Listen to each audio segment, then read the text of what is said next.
저는 결혼하자마자 이혼을 한 기막힌 사연의 주인공 여자입니다. 여러분에게 명절은 어떤 날인가요? 전 결혼하기 전까지는 철없이 명절을 참 좋아했어요.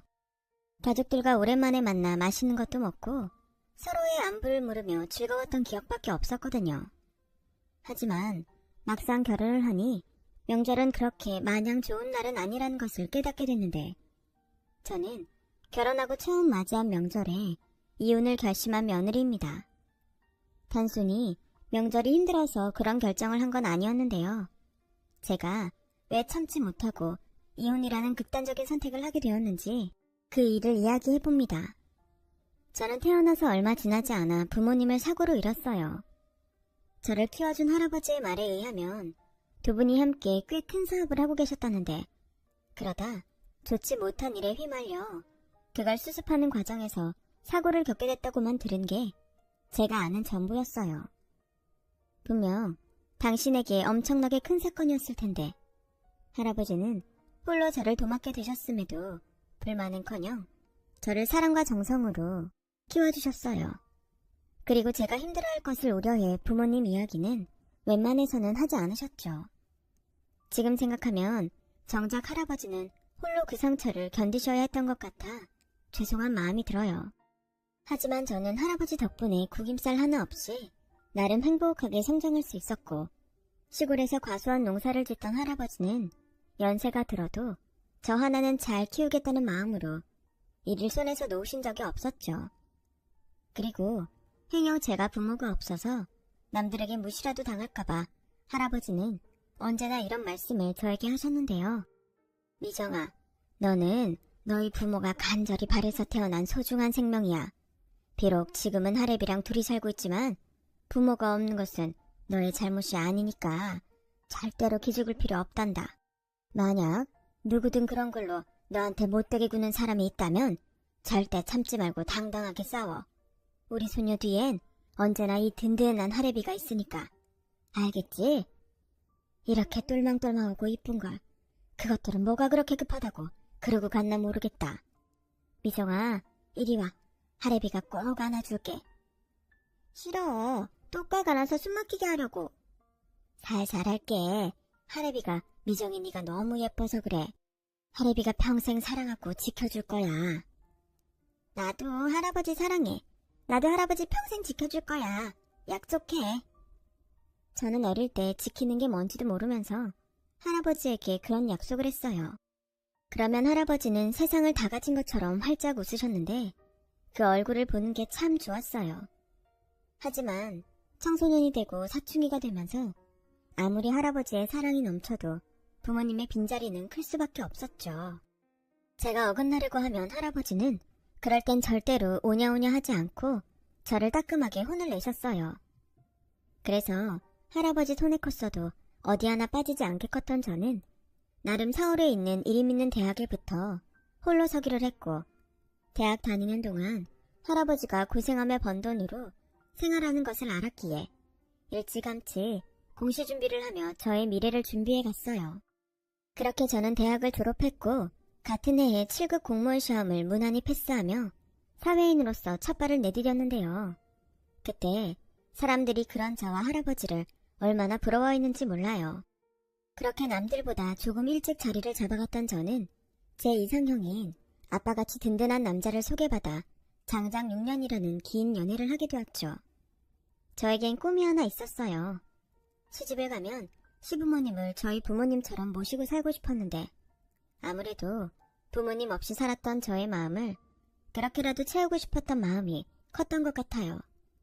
그래서인지 이런 저의 마음을 안 남자친구는 저의 그런 면을 참 고마워하고 좋아해줬는데요. 직장 동료며 친구들은 저에게 큰일 날 소리 한다며 저를 말리곤 했네요. 미정씨가 아직 시집을 안 가서 뭘 몰라서 그래. 무조건 시자 붙은 사람들하고는 가까이 지내지 않는 게 상책이야. 아무리 좋은 마음으로 잘해봐. 호의가 호구되는 거 순간이다. 그래, 스택하고는 최대한 멀리 사는 게 좋아. 행여 모신다고 하지 말고. 어차피 자기 만난다는 그 남자 3형제 중에 막내라며. 그럼 형님들이 알아서 하게 그냥 눈 딱 감고 있어. 저는 저런 말을 조언이라고 하는 사람들을 그때까지는 이해하지 못했어요.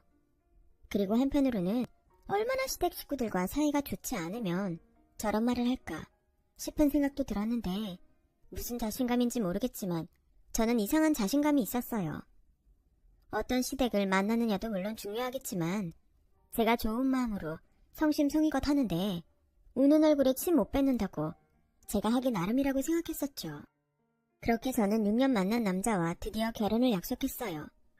프로포즈를 받던 그날 얼마나 기뻤는지 평소 눈물도 잘 흘리지 않는데 눈물까지 흘렸던 저는 하루라도 빨리 결혼하고 싶은 마음이었어요. 그렇게 기쁜 것도 잠시 저에겐 넘어야 할 산이 있었죠. 아무래도 예비시댁에서 제가 부모님이 없다는 걸 싫어할까? 걱정이 들더라고요. 하지만 그런 저의 마음을 알았는지 예비신랑은 그런 저에게 걱정하지 말라며 안도의 말을 건네곤 했어요. 에이, 걱정하지 마. 우리 부모님 그렇게 속 좁은 사람들 아니야. 벌써 위로 형들이 다 결혼했고 나 하나 남았는데 누구든 땡큐 베리베리 감사라고 했어. 정말? 근데 세훈씨네 부모님도 아시는 거지? 우리 부모님 두 분 다 안 계신 거. 그럼 다 아시지? 우리가 만난 게 벌써 몇 년인데 그런 게 싫었으면 벌써 말 나오지 않았겠어? 나 여지껏 자기 만나면서 우리 부모님이 뭐라고 하지 않았다니까? 그러니까 마음 내려놔도 돼. 우리 엄마 자기 공무원이라고 완전 자랑하고 난리 났어. 정말? 그렇다면 다행인데 일할 땐 내가 공무원 된 거 진짜 잘한 것 같아. 어허, 나는 우리 자기가 공무원 아니어도 괜찮은데 그런 생각하지 마. 누가 보면 내가 꼭 자기 직업 보고 결혼하는 것 같잖아. 그리고 자기 힘들면 언제든지 일 그만두고 집에서 놀아도 돼. 내가 우리 자기 평생 손에 물 한 방울 안 묻히고 행복하게 해줄 거니까. 뭐야, 그렇게 말하니까 너무 감동이잖아. 나는 지금도 너무 행복해 자기야. 우리 꼭 할머니 할아버지 될 때까지 잘 살자. 저는 예비신랑의 말에 그나마 마음을 놓을 수가 있었어요. 그리고 상견례 전 예비 시어머니의 초대로 시댁에 인사를 가게 되었고 그 자리에서 예비신랑의 말처럼 시부모님은 제가 마음에 드는 듯 호의적으로 저를 대해주셨고 그에 반해 예비 형님들은 아직 결혼식도 올리지 않은 저를 경계하는 눈치였어요. 그렇게 상견례 날짜가 잡히고 시골에서 나름 신경을 많이 쓴 할아버지가 서울로 올라오셨는데요. 정말 뜻밖의 말이 예비 시어머니 입에서 흘러나왔어요. 예, 삐정아, 부모님은 언제 오시니? 벌써 시간이 다 됐는데 더 기다려야 하는 거야? 네? 부모님이요? 저는 당황했어요. 이미 다 아신다고 들었고 생각했으니까요. 하지만 돌아가는 분위기로 봐선 남편이 말을 하지 않은 것 같았죠. 어쩔 수 없이 제가 먼저 부모님은 일찍 돌아가셔서 할아버지 손에 자랐다는 말을 할 수밖에 없었는데요. 시부모님 눈치는 물론이고 할아버지 눈치를 보느라 여간 식은땀이 나는 게 아니었어요. 하필 바로 전날 할아버지가 이런 질문을 하셨거든요. 너야 똑 부러지니까 내 걱정이 없는데 할애비가 노파심을 묻는 거야. 그쪽 부모님들도 다 아시는 거지? 뭘? 네 부모 그렇게 된 거. 나야 열부모 부럽지 않게 널 키웠지만 모르는 사람들은 모르니까. 아, 그럼 내가 세훈 씨한테 물었는데 다 아신대. 그리고 지난번에 인사 갔을 때도 두 분 다 일부러 부모님 이야기는 꺼내시지 않더라고. 아마도 날 배려해 주시려고 그러셨던 것 같아. 그래? 그거 참 고맙네. 알았다. 할애비 이제 마음 편하게 먹고 잘난다. 내일 우리 손녀 보려면 일찍 자고 일찍 일어나야지. 그럼 미정아, 우리 내일 보자. 이렇게 기껏 예비 시부모 포장까지 해가며 할아버지를 안심시켜드렸는데 제가 얼마나 난감했는지요. 그런데요, 저만큼이나 난감해하는 사람이 있었으니 그건 바로 저와 결혼할 그 남자였어요. 엄마, 내가 말 안 했어? 미정이 부모님 안 계시는데? 너는 그 중요한 걸 이제야 말하면 어떡해? 이미 너 장가 보낸다고 동네방에 다 떠들어놨는데 이걸 물을 수도 없고 어쩔 거야? 여보, 됐어. 이미 상견례까지 하는 마당에 그냥 넘어가. 그래도 여보, 고아는 좀... 큰 소리 내지 말라고. 어차피 우리도 나이 먹으면 죽어. 며느리 잘 컸고 직업도 번듯한데 그냥 군소리 하지 마. 아, 알겠어요. 어쩐지 너무 다 잘 맞는다 했어.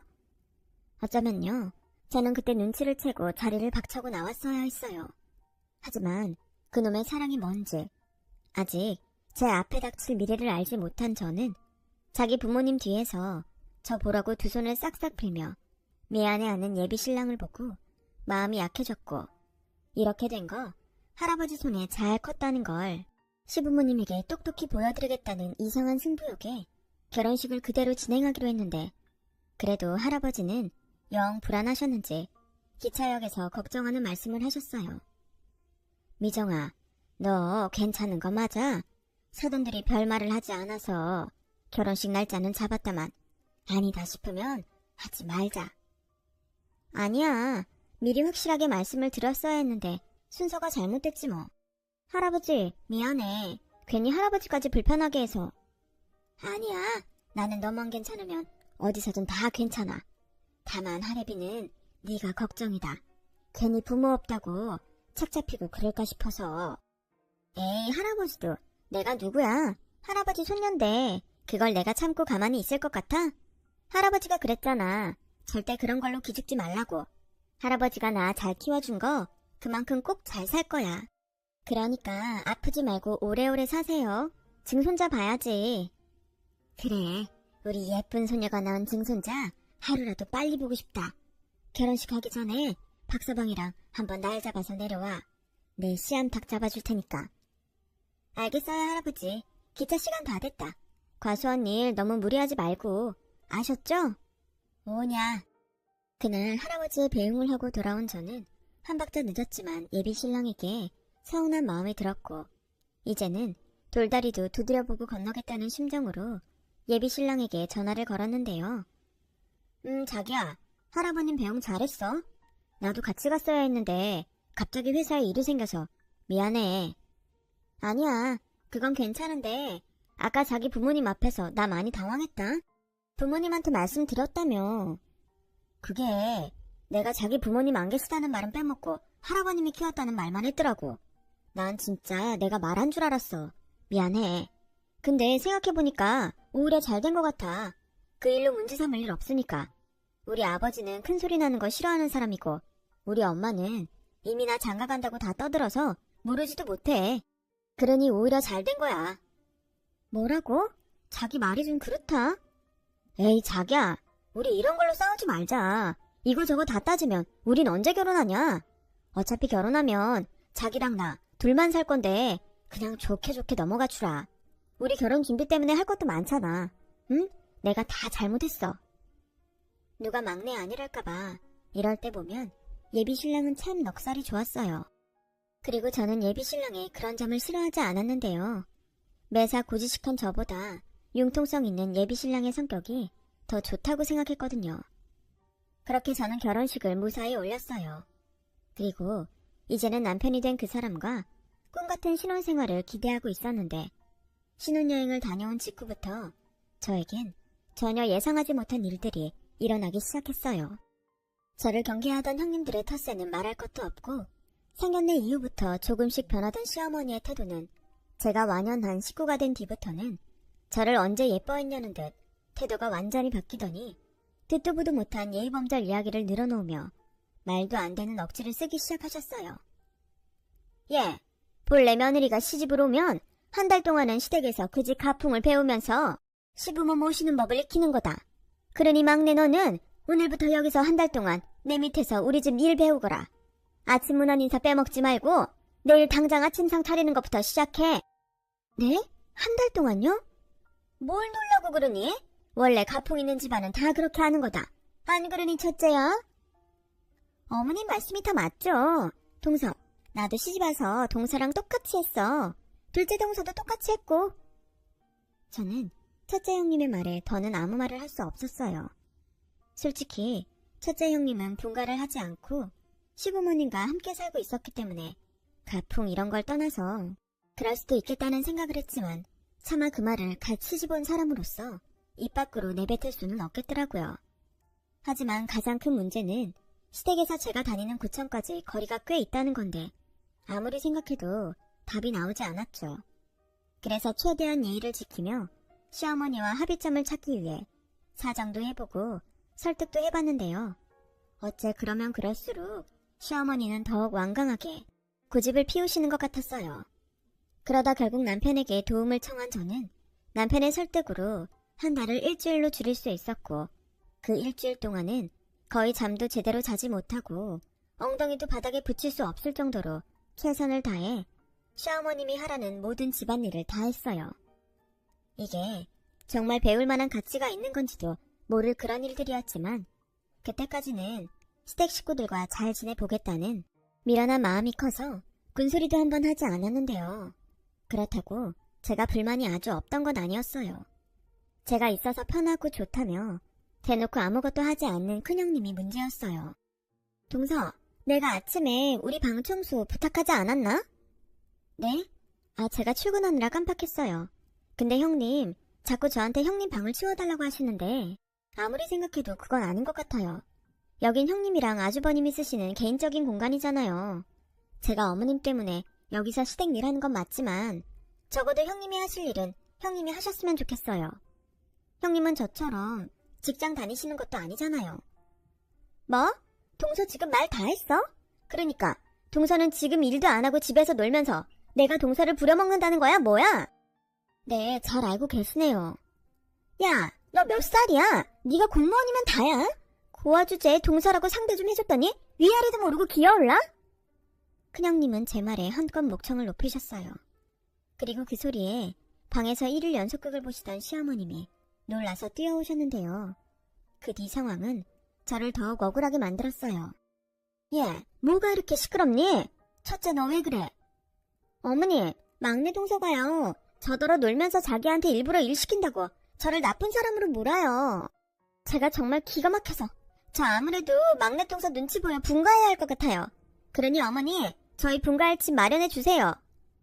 뭐야? 막내 너 무슨 말을 했길래 네 큰형님이 이렇게 방방 뛰냐? 한 달 있을 거 일주일로 줄여줬는데 그것도 못해서 벌써 집안을 시끄럽게 해. 어머님, 아무리 그러셔도 아닌 건 아니죠. 저 어제 형님 속옷 빨래까지 했어요. 형님 속옷 빠는 것도 시댁일 배우는 거에 들어가요? 어머, 얘 눈 동그랗게 뜨는 것 좀 봐. 넌 아랫사람이잖니. 그럼 윗사람이 뭘 시키든 윗사람 모시는 마음으로 군소리 없이 하면 될 일인데 서열도 가장 낮은 네가 뭔데 일을 가려서 해. 이래서 내가 너를 끼고 가르치려고 했던 거야. 됐고, 너 내일 네 집에 가는 날이지. 마음 같아서는 가지 말라고 하고 싶은데 내가 또 사람이 모질지가 못해서 너 집에 가기 전에 겨울 이불 빨래 다 해놓고 가라. 금방 찬바람 불 텐데 미리미리 해놔야지.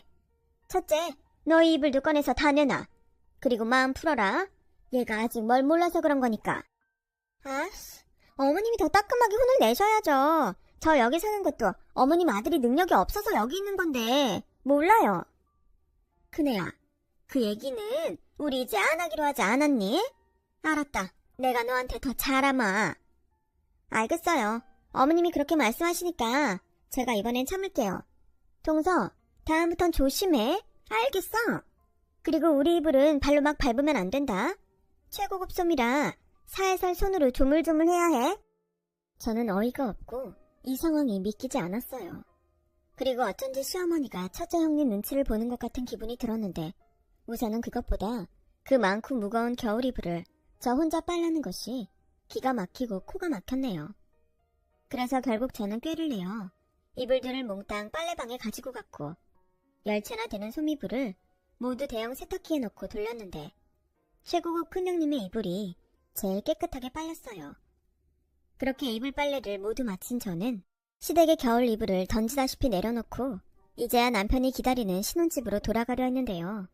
그때도 시어머니는 제가 가는 것이 아쉽다는 얼굴로 이런 말씀을 하셨어요. 일주일 동안 썩 마음에 들지 않았지만 수고했다. 그리고 다음 달에 추석 있는 거 알지? 이번 명절엔 네 형님들이 모두 바빠서 같이 명절을 보낼 수 없다고 하니 아무래도 이번 명절 음식은 막내 네가 혼자 도맡아서 해야 할 것 같다. 설마 너 나이도 있는데 명절 음식 못하는 거 아니지? 네? 명절 음식을 저 혼자 하라고요? 그래. 게다가 너 시집와서 처음으로 지내는 명절이라 친척들이 다 오신다고 했으니 그런 줄 알고 집에 가서 연습 좀 많이 해봐라. 그렇게 배우고 느는 거다. 나 때도 그렇게 했다. 그럼 가서 푹 쉬고 우리는 명절 전날 보자. 저는 시어머님의 말씀에 제 귀를 의심했어요. 제가 시집 온 지 얼마나 됐다고 명절 음식 준비를 저 혼자 다 하라는 건지 눈앞이 캄캄하더라고요. 그래서 집에 돌아왔다는 기쁨보다 명절 걱정을 하게 된 저는 일주일 만에 보는 남편을 붙잡고 하소연을 늘어놓기 시작했는데요. 뭐야, 나는 자기가 우리 집에 있는 동안 우리 엄마랑 많이 친해졌을 거라고 생각했는데 아니었어? 아니, 그래도 그렇지. 오자마자 우리 엄마 흉을 보는 건 좀 너무하지 않나? 흉을 본다고?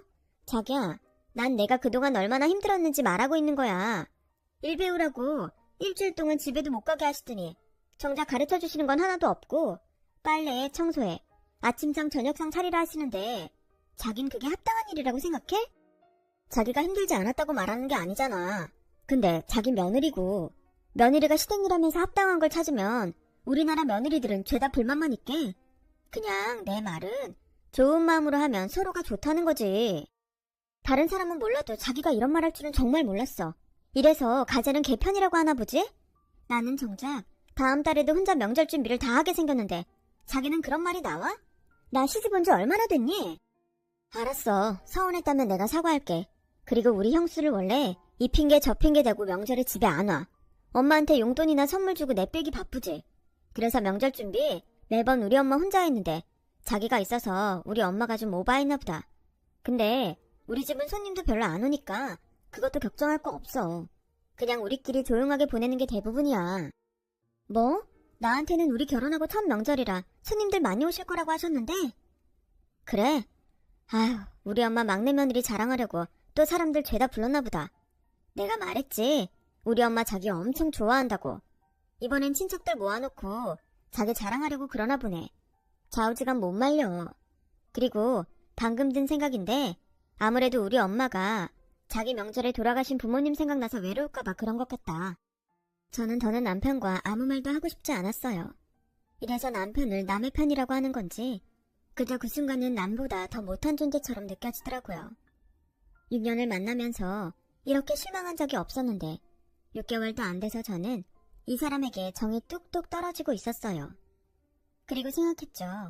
아무래도 시어머니는 저를 만만하게 보시고 집안일이나 실컷 시키면서 부려먹으려고 하시는 것 같은데 이대로 가만히 있으면 평생 이런 억울하고 황당한 일을 겪게 될 것 같아 저도 형님들처럼 약간의 꾀를 내야겠다고 생각했어요. 어머니, 뭐냐?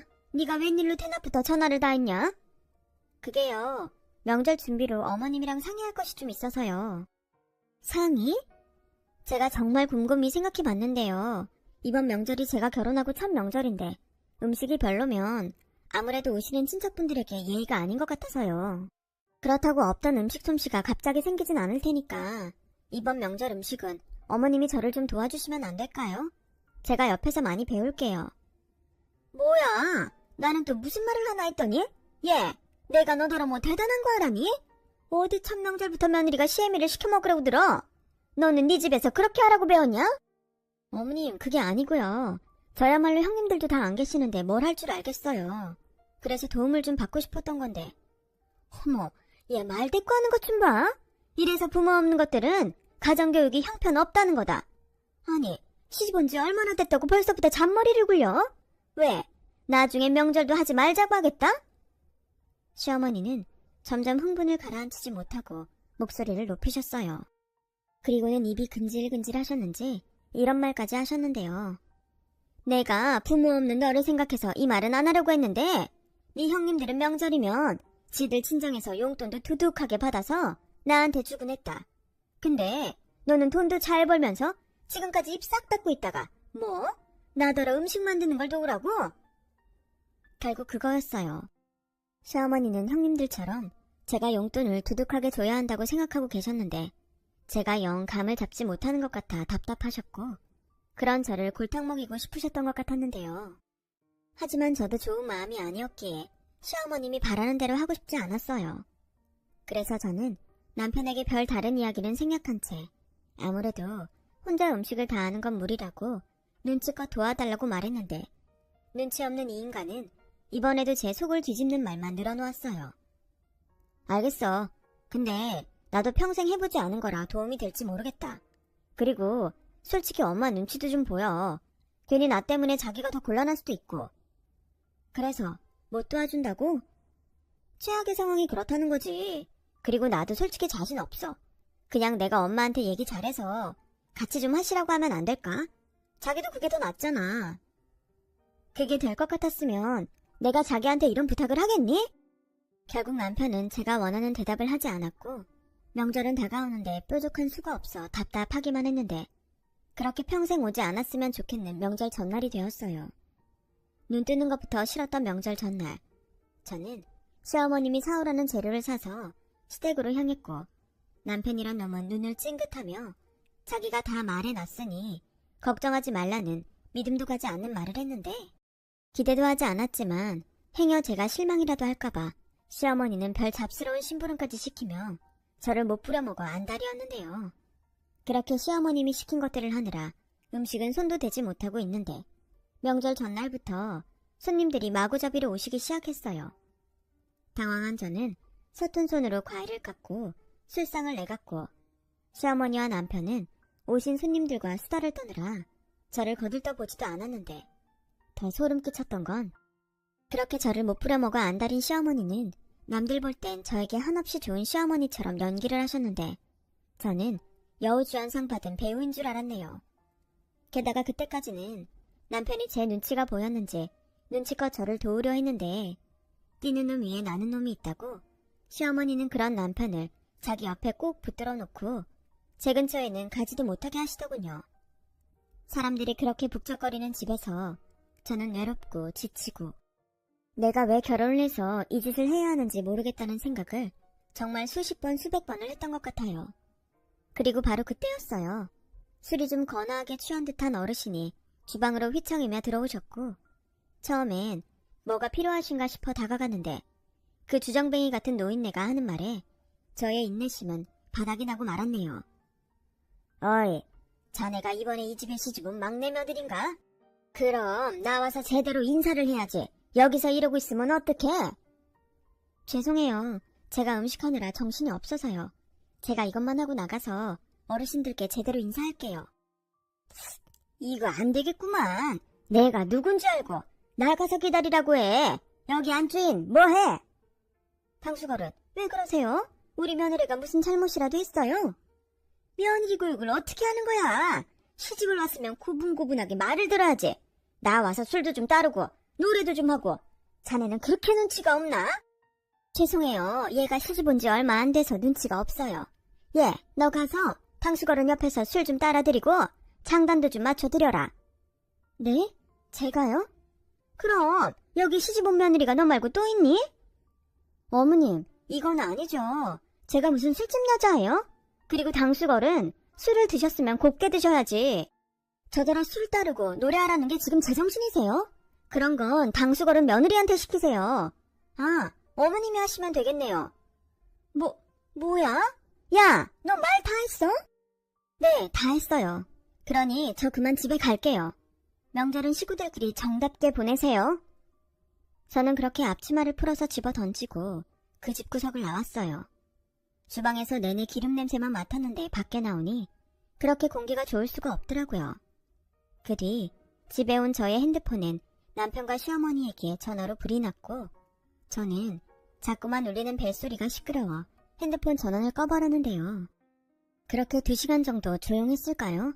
술에 취해 제대로 걷지도 못하는 시어머니가 남편을 앞장세워 신혼집에 쳐들어왔어요. 너 전화기 꺼놓으면 내가 포기할 줄 알았지? 오늘 너 죽고 나 죽자. 내가 오늘 너 때문에 친척들 앞에서 얼마나 개망신을 당했는지 알아? 벌써부터 며느리한테 잡혀 사는 거 아니냐고? 말 같지 않은 말까지 들었다. 불쌍한 고아년 적선하는 셈 치고 며느리로 받아줬더니 어디서 가정교육도 제대로 못 배운 고아티를 내고 있어. 넌 니네 할아버지가 시집가서 그러라고 가르쳤냐? 말씀 다 하셨어요. 고아년 적선하는 셈이라고요. 제가 볼 땐 비상식적이고 막대먹은 사람은 제가 아니라 어머님이신 것 같은데요. 그리고요, 저희 할아버지에 대해서 함부로 말씀하지 마세요. 저 부모님 없이 할아버지 손에 컸어도 못 배운 거 없이 잘 컸고요. 오히려 이런 부당한 일에 기죽지 말라고 가르치셨어요.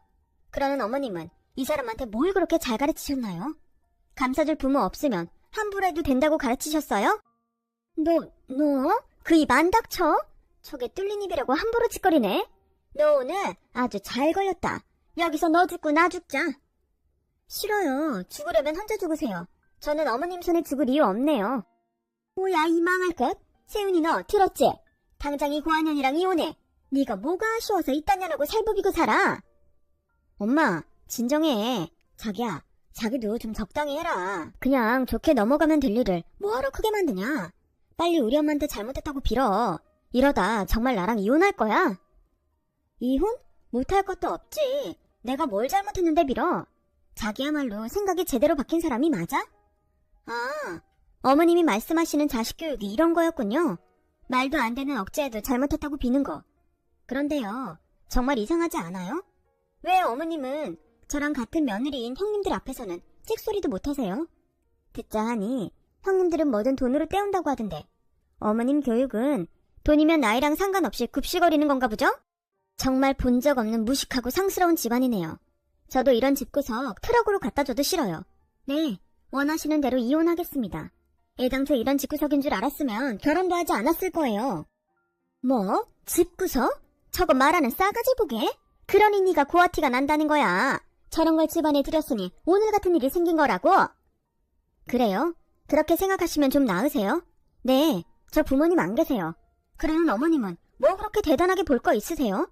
아들 셋 다 그저 그런 작은 회사에 취직해 벌어먹고 있고 돈 많은 며느리 앞에서 비굴하게 찍소리 못하고 눈치나 보시면서.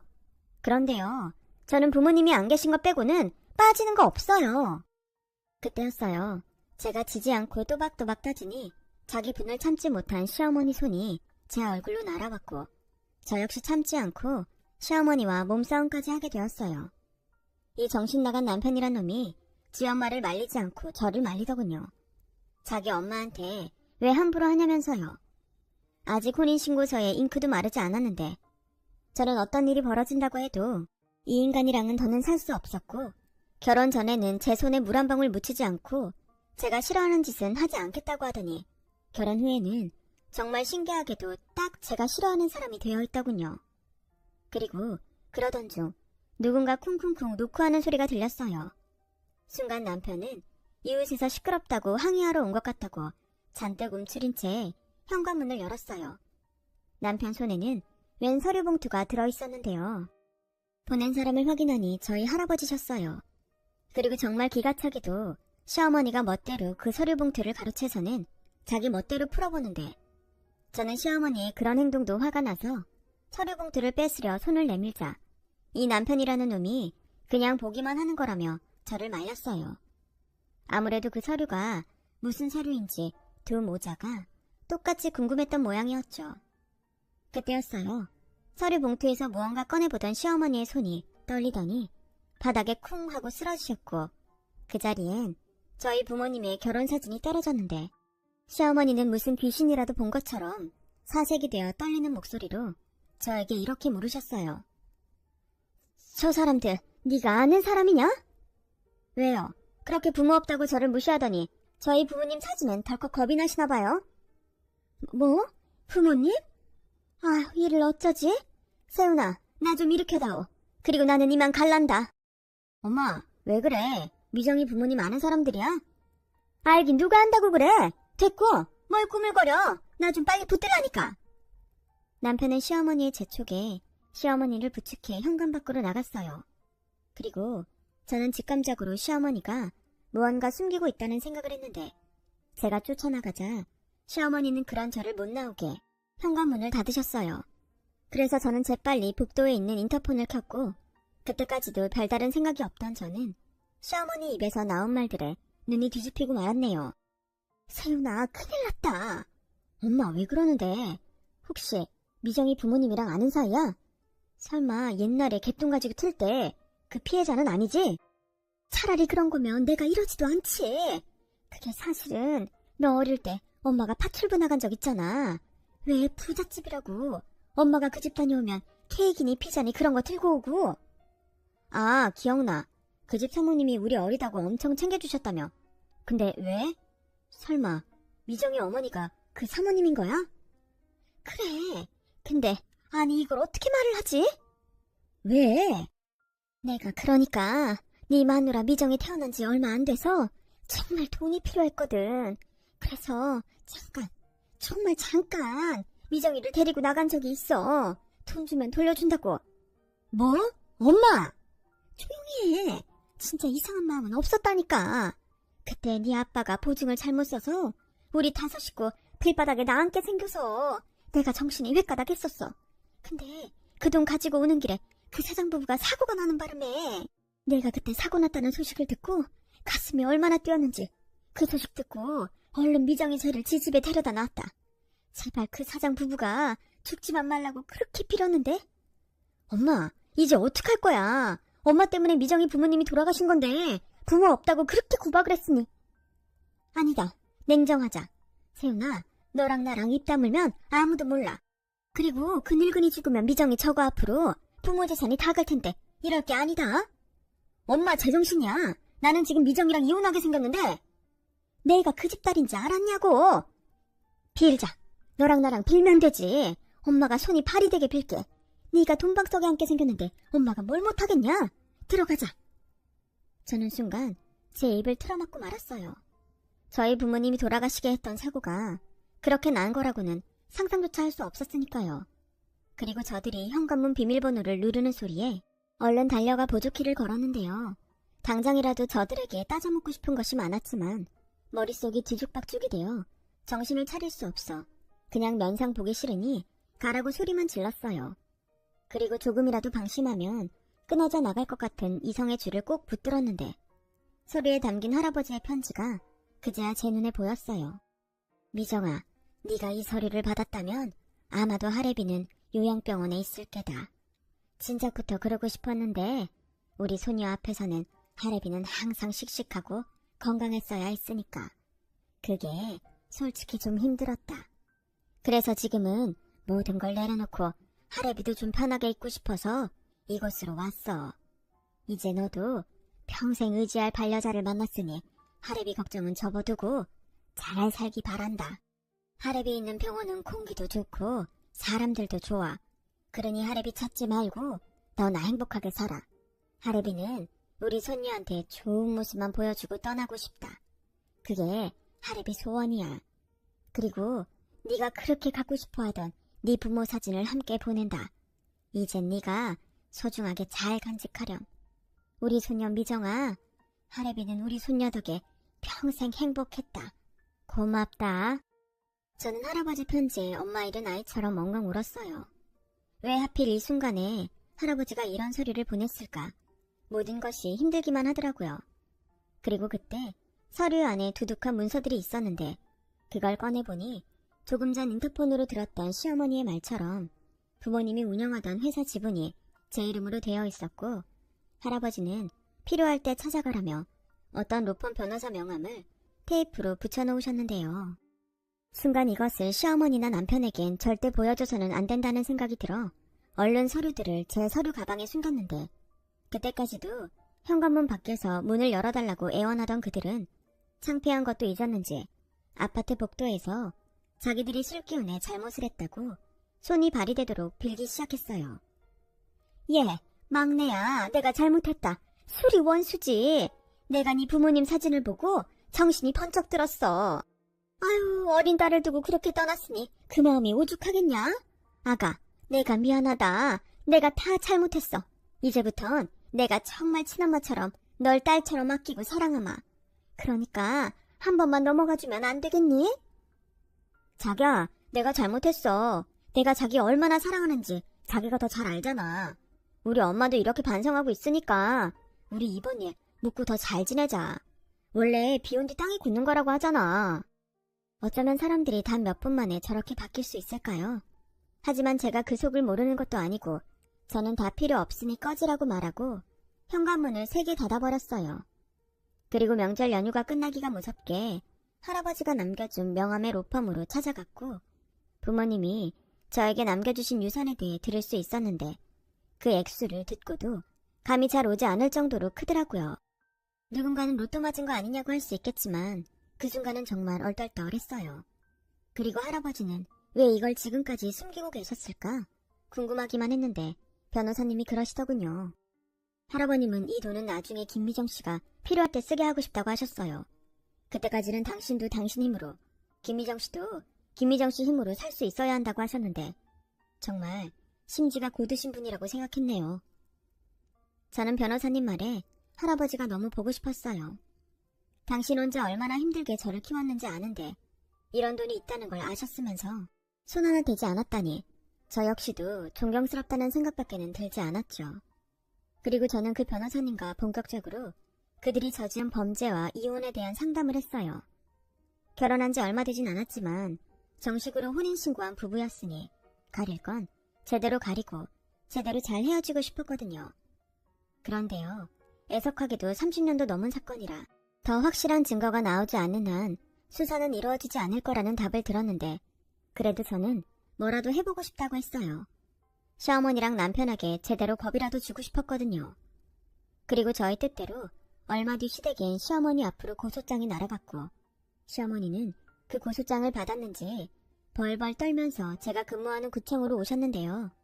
차림새며 몰골이 얼마나 다급했던지 집에 있던 그대로 온 것 같더군요.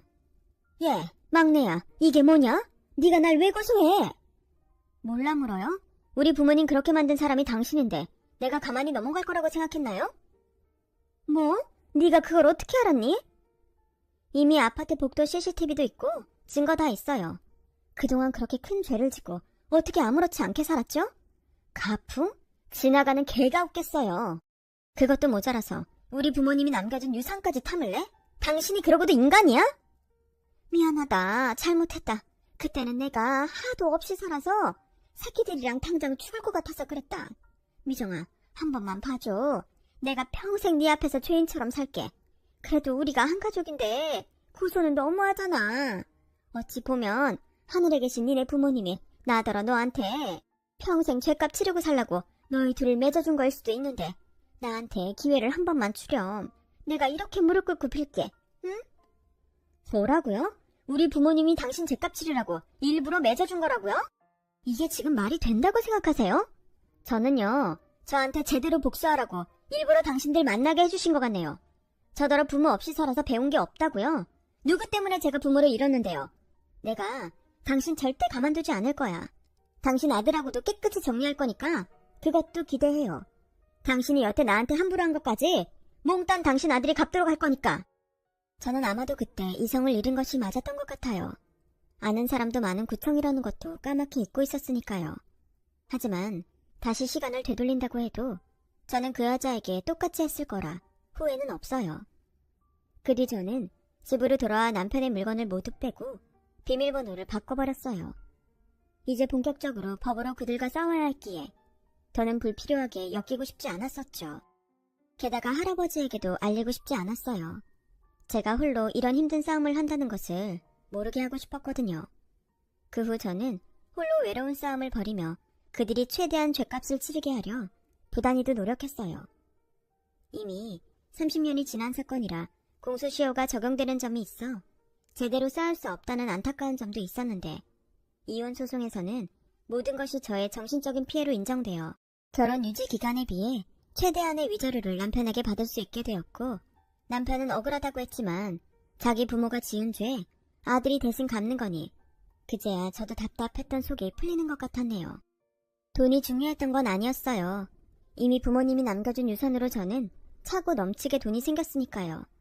하지만 돈이든 뭐든 그들을 피말리게 하고 싶었고 그런 점에서 유감스럽게도 돈만한 것이 없었는데 결국 남편은 전세 보증금도 되찾지 못하는 신세가 됐고 이혼 여파인지 다니던 회사도 잘린 듯 했는데요.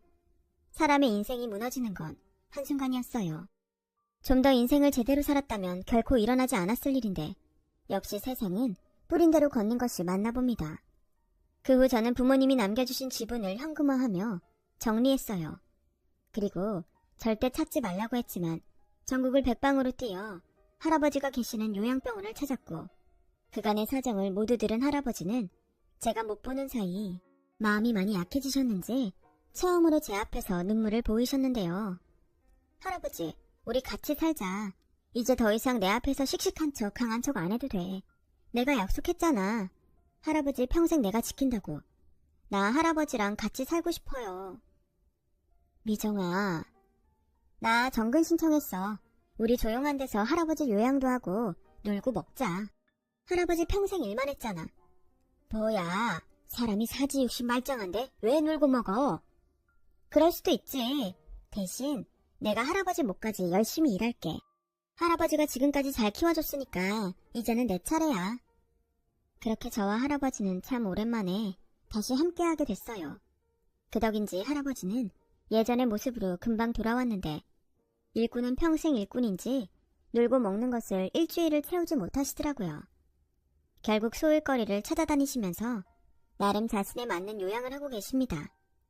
저는 변두리 군청으로 근무지를 옮기게 되었는데 그거 아세요? 도시보다 시골 일이 더 많아요. 덕분에 저는 여기서 일당백하며 하루 24시간을 아주 알뜰하게 쓰고 있답니다. 그리고요, 다신 듣고 싶지 않았던 이전 시댁과 전 남편의 소식은 어쩌다 보니 지인들에게 가끔 듣곤 하는데 전 남편은 지금도 일자리를 찾아 전전하고 있는 것 같고 시부모님은 그때의 사건으로 동네에서 소문이 다 퍼져 야반도주하듯 도둑이사를 갔다고 해요. 그렇게 한치 앞을 내다보지 못하고 가풍 어쩌고 유난을 떨더니 참 그들과 딱 맞아 떨어지는 최후가 아니었나 싶습니다. 이런 일을 겪으면 사람은 더욱 겸손하게 살아야 한다는 걸 깨달았어요. 왜 털어서 먼지 안 나는 사람이 없다고 하잖아요. 언제나 겸손하고 자기 잘못을 반성할 줄 아는 인생이 참다운 인생 아닌가? 감히 생각해 보았습니다. 할아버지와도 대화 한번 더 주고받는 더 깊은 사이가 되어야겠어요. 원래 좋은 마음은 주고받는 거잖아요. 지금까지 저의 이야기 들어주셔서 대단히 감사해요. 늘 건강하고 행복하시길 진심으로 바라겠습니다.